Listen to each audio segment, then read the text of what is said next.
आज इस घटना का एक वीडियो भी आया है। 19 सेकंड के इस वीडियो में 3 बातें नोट करने वाली हैं और पहले हम आपको बता दें कि ये वीडियो वो है, ये आखिरी वीडियो आप मान सकते हैं इस हेलीकॉप्टर के क्रैश होने से पहले का ये आखिरी वीडियो है जिसमें ये हेलीकॉप्टर दिखाई दे रहा है। अब 3 बातें जो आपको इसमें नजर आएंगी, पहले मैं आपको वो पूरा वीडियो दिखाता हूं और फिर उसका विश्लेषण करेंगे। पहले आप वीडियो देखिए।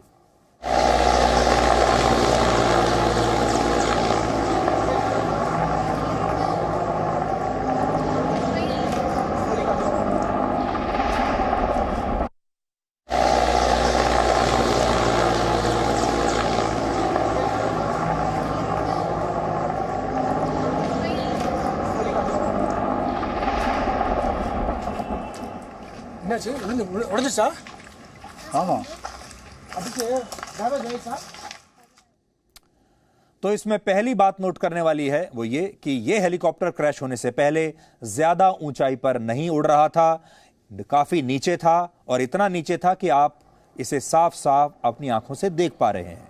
तो पहली बात तो ये आई कि ज्यादा ऊंचाई पर नहीं उड़ रहा था, बहुत नीचे था। दूसरी बात ये कि कुछ ही सेकंड में यह हेलीकॉप्टर घने बादलों के बीच छिप जाता है। देखिए आपकी स्क्रीन पर है, यह हेलीकॉप्टर बहुत नीचे है और इसके बाद अचानक से यह घने बादलों में छिप गया और फिर आंखों से ओझल हो गया। लेकिन तीसरी बात यह कि कुछ दूर जाने के बाद इस हेलीकॉप्टर के इंजन की आवाज अचानक से बंद हो जाती है। एक बार फिर से देखिए कैसे इसकी आवाज अचानक से बंद हुई।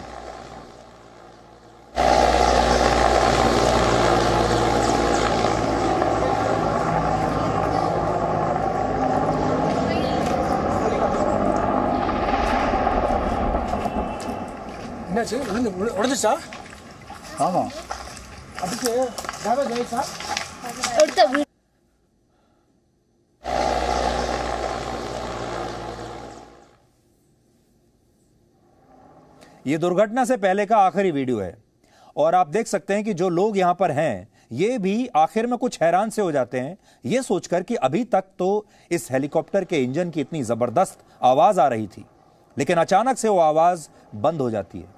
आज हमने भारतीय वायुसेना के कुछ पूर्व पायलट से बातचीत की, उन्हें ये वीडियो दिखाया और उनसे फिर इसका विश्लेषण करने के लिए कहा। ये वो पायलट्स हैं जो इसी हेलीकॉप्टर को यानी मी-17 को उड़ा चुके हैं, जिन्हें इस हेलीकॉप्टर पर काम करने का एक लंबा तजुर्बा है, इसे उड़ाने का लंबा तजुर्बा है। और इस दौरान हमें पता चला कि यह हेलीकॉप्टर शायद लो ड्रिफ्टिंग क्लाउड्स की वजह से नीचे आया था। वो क्या होता है अब आपको बताते हैं। अक्सर जब मौसम खराब होता है या बारिश होती है और उसकी वजह से घने बादल होते हैं तो हेलीकॉप्टर्स की एरियल विजिबिलिटी बहुत कम हो जाती है। इसे आप ऐसे समझिए कि हेलीकॉप्टर उड़ा रहे पायलट को कुछ भी दिखना बंद हो जाता है बादलों की वजह से। ऐसी परिस्थितियों में पायलट हेलीकॉप्टर को बादलों के नीचे लाने की कोशिश करता है और इस वीडियो को देखकर भी ऐसा ही लग रहा है कि पायलट शायद हेलीकॉप्टर को बादलों से नीचे की तरफ लाने की कोशिश कर रहा था ताकि विजिबिलिटी बेहतर हो जाए, उसे एक बार फिर से सब दिखने लगे। एक और बात यह कि दुर्घटना वेलिंगटन से सिर्फ 10 किलोमीटर की दूरी पर हुई है। वेलिंगटन वो जगह है जहां पर जनरल रावत जा रहे थे और वहां से सिर्फ 10 किलोमीटर पहले यह दुर्घटना हुई है। इतनी दूरी तय करने में इस हेलीकॉप्टर को सिर्फ 5 मिनट का समय और लगता। तो सोचिए अगर यह हेलीकॉप्टर 5 मिनट और उड़ता रहता तो जनरल रावत अपनी मंजिल तक पहुंच जाते। यहां हमारा पॉइंट यह है कि अक्सर लैंडिंग के नजदीक पहुंचने पर हेलीकॉप्टर्स को लो ऑल्टीट्यूड पर उड़ाया जाता है ताकि लैंडिंग स्पॉट को आसानी से देखा जा सके, ताकि पायलट यह देख सके कि उसे कहां लैंड करना है।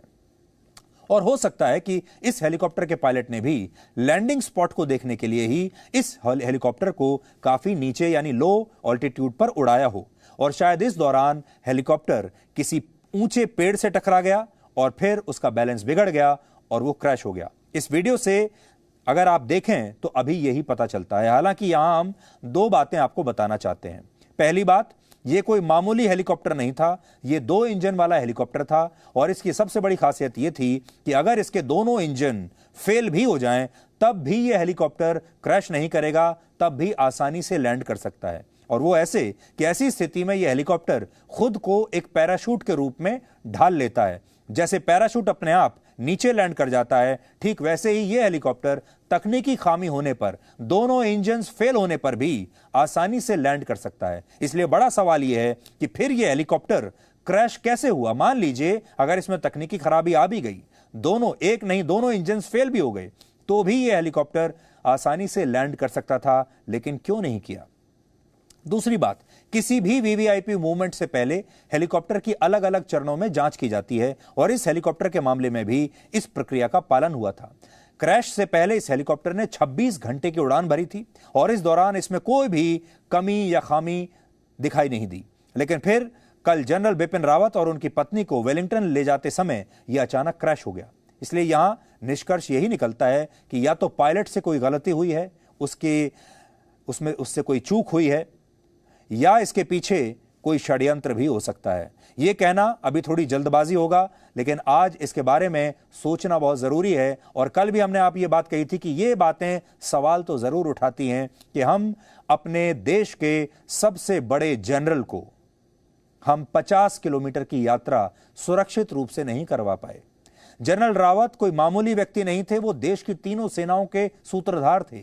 कश्मीर घाटी में आतंकवादियों के खिलाफ ऑपरेशन ऑल आउट उन्होंने चलाया था और वो पाकिस्तान की खुफिया एजेंसी आईएसआई और चीन के खिलाफ खुलकर बोलते थे।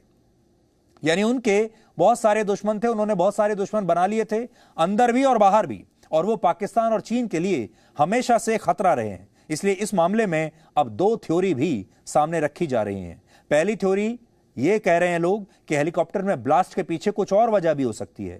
यह आशंका है कि इसमें हो सकता है बम प्लांट कर दिया गया हो। हालांकि ये अभी जांच का विषय है और यह बात गलत भी हो सकती है, लेकिन जांच तो बहुत जरूरी है ही। दूसरी थ्योरी यह है कि हो सकता है कि इस हेलीकॉप्टर पर लेजर अटैक हुआ हो। पहले केस में यानी बॉम्ब ब्लास्ट में पायलट और एयर ट्रैफिक कंट्रोल के बीच कोई संवाद नहीं हो पाता और सब कुछ अचानक हो जाता है। अब क्योंकि यह इलाका श्रीलंका के आतंकवादी संगठन LTTE यानी liberation tigers of Tamil Eelam का गढ़ रहा है, तो इस बात की भी आशंका जताई जा रही है कि हो सकता है इस हमले के पीछे LTTE का कोई स्लीपर सेल हो। हालांकि जैसा हमने आपको कहा, जांच से पहले कुछ भी पुख्ता रूप से कहा नहीं जा सकता। ये सिर्फ थ्योरीज हैं, ये सिर्फ आशंकाएं हैं, और हम भी यही कहेंगे कि भगवान करे ये सब आशंकाएं गलत हो। लेकिन ये सोचने वाली बात है कि ये हेलीकॉप्टर उसी जगह पर क्रैश हुआ है जो जगह एक जमाने में LTTE का गढ़ रही है। दूसरे केस में यानी लेजर अटैक की स्थिति में अगर किसी हेलीकॉप्टर पर high beam laser light flash की जाए और इसकी वजह से पायलट को दिखना बंद हो जाए, तो ऐसी स्थिति में भी हेलीकॉप्टर कई बार क्रैश हो सकता है। दुनिया में इस तरह के कई हमले पहले भी हो चुके हैं। अब आपको उस ब्लैक बॉक्स के बारे में बताते हैं जो यह बता सकता है कि दुर्घटना के समय आखिर क्या हुआ होगा, क्योंकि हमने आपको बताया यह षड्यंत्र भी हो सकता है, यह कोई तकनीकी खराबी भी हो सकती है हेलीकॉप्टर की, और यह भी हो सकता है कि पायलट ने कोई गलती की हो। तो कैसे पता चलेगा कि क्या हुआ? तो इसका जवाब सिर्फ ब्लैक बॉक्स में छिपा हुआ है।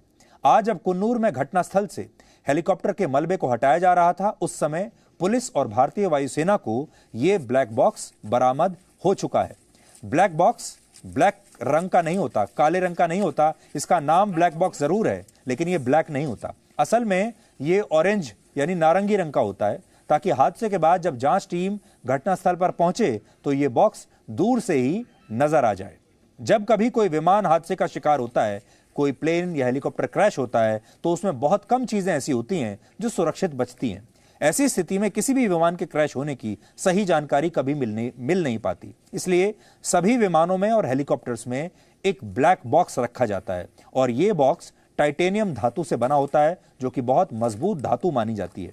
अब इस ब्लैक बॉक्स में दो तरह के डिवाइस होते हैं। एक है कॉकपिट वॉइस रिकॉर्डर, जिसे आप CVR कहते हैं, और दूसरा है डिजिटल फ्लाइट डेटा रिकॉर्डर। ये दो तरह के रिकॉर्डर्स हैं। कॉकपिट वॉइस रिकॉर्डर का काम होता है विमान के कॉकपिट में होने वाली पायलट और उसके सहयोगियों के बीच की बातों को रिकॉर्ड करना। इसके अलावा इसमें वो कमांड्स भी रिकॉर्ड होती हैं जो उड़ान के दौरान कॉकपिट में मौजूद यानी पायलट्स और एयर ट्रैफिक कंट्रोल एक दूसरे को देते हैं। यानी जो पायलट्स और एयर ट्रैफिक कंट्रोल के बीच जो भी संवाद हो रहा है वो सब इसमें रिकॉर्ड होता है। इसका मतलब है कि दुर्घटना से पहले पायलट ने क्या कहा, दूसरे क्रू मेंबर्स क्या बता रहे हैं, वो क्या बातचीत कर रहे हैं, एयर ट्रैफिक कंट्रोल से क्या बातचीत हुई है, वो सब कुछ इसमें रिकॉर्ड होगा। इससे पता चलता है कि पायलट को दुर्घटना से पहले हेलीकॉप्टर में क्या परेशानी दिखी होगी, उसने क्या कहा था और इस दुर्घटना का और क्या कारण रहा होगा।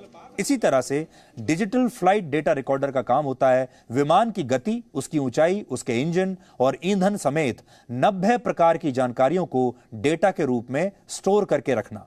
इसमें 24 घंटे तक की जानकारी दर्ज होती है, यानी जो ब्लैक बॉक्स आज मिला है उससे यह पता लगाना बहुत आसान हो जाएगा कि दुर्घटना से पहले क्या इस हेलीकॉप्टर में कोई कमी आई थी, कोई टेक्निकल फेल्योर था, और हेलीकॉप्टर को वेलिंगटन पहुंचने से पहले इतना नीचे क्यों आना पड़ा। ये सब कुछ, इन सारी बातों के जवाब इस ब्लैक बॉक्स में छिपे हुए हैं और अब यह ब्लैक बॉक्स मिल चुका है। कुल मिलाकर आप कह सकते हैं कि यह ब्लैक बॉक्स इस हेलीकॉप्टर क्रैश का सबसे बड़ा चश्मदीद है जो क्रैश के समय की पूरी कहानी बता सकता है। ऐसा पहले भी कई बार हो चुका है। आज आपको एक उदाहरण देते हैं। 24 मार्च 2015 को फ्रांस में जर्मनी का एक यात्री विमान एल्प्स की पहाड़ियों पर क्रैश हो गया था, जिसमें 114 लोगों की मौत हो गई थी। उस समय तमाम विशेषज्ञ इस दुर्घटना के लिए एल्प्स की ऊंची ऊंची चोटियों और खराब मौसम को वजह मान रहे थे। बाद में जब इस विमान में लगे ब्लैक बॉक्स की जांच हुई तो एक चौंकाने वाला खुलासा हुआ। ब्लैक बॉक्स से यह पता चला कि इस यात्री विमान के मुख्य पायलट ने अपने सहयोगी पायलट को पहले कॉकपिट से बाहर भेज दिया और फिर कॉकपिट को अंदर से बंद करके विमान को जानबूझकर पहाड़ों पर उसने क्रैश करा दिया, क्योंकि वो एक सुसाइड मिशन पर था। उसने ऐसा इसलिए किया क्योंकि उसे डिप्रेशन था और वो काफी समय से इंटरनेट पर आत्महत्या करने के तरीकों के बारे में पढ़ रहा था। यानी जिस दुर्घटना के लिए शुरुआत में खराब मौसम को वजह माना जा रहा था, तकनीकी खराबी को वजह माना जा रहा था, असल में वैसा कुछ था ही नहीं।